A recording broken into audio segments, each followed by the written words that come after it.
মধ্যপ্রাচ্য সংঘাত থামানোর পর এবার রাশিয়া ইউক্রেন যুদ্ধ বন্ধে তোড়জোড় চালাচ্ছেন মার্কিন প্রেসিডেন্ট ডোনাল্ড ট্রাম্প। এ নিয়ে গত বুধবার রুশ প্রেসিডেন্ট ভ্লাদিমির পুতিনের সঙ্গে ফোনে কথা বলার পরই সবুজ সংকেত পান তিনি। এরপর থেকে রাশিয়া ইউক্রেন যুদ্ধ বন্ধে নানামুখী উদ্যোগ নিয়েছেন ট্রাম্প।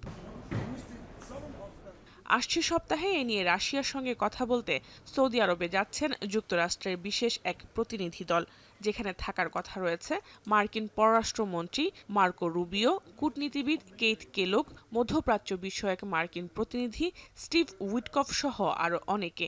তবে রাশিয়ার পক্ষ থেকে কারা থাকবে সে বিষয়ে এখনও কিছু স্পষ্ট করেনি মস্কো।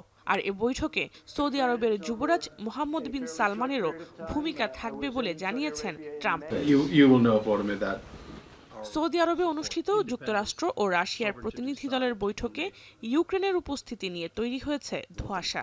ইউক্রেনের প্রতিনিধি দলকে আমন্ত্রণ দেয়া হয়েছে বলে দাবি ওয়াশিংটনের, তবে কিয়েভ বলছে এ নিয়ে যুক্তরাষ্ট্র তাদের কিছু জানায়নি।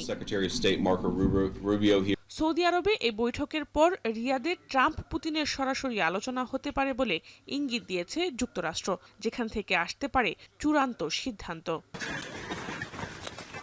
এদিকে জার্মানির মিউনিখ নিরাপত্তা সম্মেলনে যুক্তরাষ্ট্র রাশিয়ার প্রতিনিধি দলের বৈঠক নিয়ে কথা বলেছেন মার্কিন প্রতিনিধি দলের সদস্যরা। আগামী 30 দিনের মধ্যেই রাশিয়া ইউক্রেন যুদ্ধবিরতি কার্যকর হতে পারে বলে জানান তারা। You have to talk to adversaries and friends as well. If you think you can kill your way out of this war, you can't. Okay, it's not just killing alone. It's quite. You're going to have with a comprehensive plan, a plan that has worked with the allies, working together. But it's going to be a comprehensive plan. Russia যুদ্ধবিরতিতে রাজি না হলে দেশটির মিত্রদেরও চাপে রাখার কথা বলেছেন এই মার্কিন কূটনীতিবিদ। এছাড়া আন্তর্জাতিক বাজারে গ্যাস ও জ্বালানি তেল রপ্তানিতে নতুন নিষেধাজ্ঞার কবলে পড়তে পারে মস্কো।